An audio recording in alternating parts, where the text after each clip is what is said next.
Welcome to SV6 news సమగ్ర సమాచార వారధి.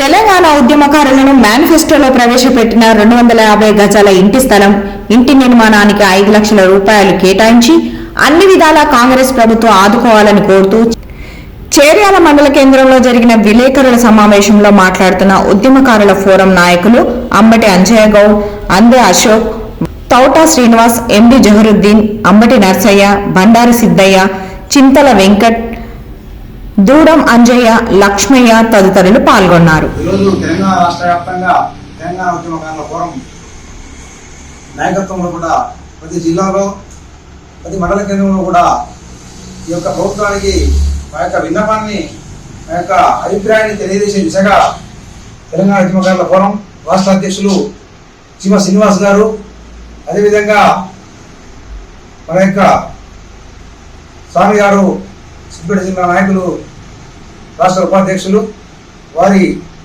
సూచన మేరకు మరి రాష్ట్ర వ్యాప్తంగా కూడా ఇవాళ తెలంగాణ ఉద్యమకారులకు ఇస్తున్నటువంటి హామీలను అమలు చేయాలని ప్రభుత్వాన్ని సవినయంగా కోరుతా ఉన్నాం, గుర్తు చేస్తా ఉన్నాం. ఎందుకంటే నిన్నటి వరకు కూడా మరి ఎమ్మెల్సీ ఎన్నికలు, ఎంపీ ఎమ్మెల్యే ఎలక్షన్ నుండి నేటి వరకు కూడా మరి ఎన్నికల కోడ్ ఉండడం వల్ల, అడ్డు రావడం వల్ల మరి ప్రభుత్వం దాన్ని కొనసాగించలేకపోయింది. అదేవిధంగా ఎన్నికల హామీలో మేనిఫెస్టో ఇచ్చినటువంటి ముఖ్యమంత్రి రేవంత్ రెడ్డి గారు చెప్పిన విధంగా మరి తప్పకుండా ఉద్యమకాలను గుర్తిస్తానని చెప్పారు. గత ప్రభుత్వం ఒక నియంత దొర నిరంకుశ పాలన చేసినటువంటి నియంత్రణ మరి సాగనంపినాం ఉద్యమకాలం అంతా కూడి మరి ఏకదానిగా సాగనంపి మరి ప్రభుత్వానికి, కాంగ్రెస్ ప్రభుత్వానికి చేయూతను అందించి మద్దతునిచ్చి ఇలా రాష్ట్రంలో అధికారం తీసుకురావడం జరిగింది.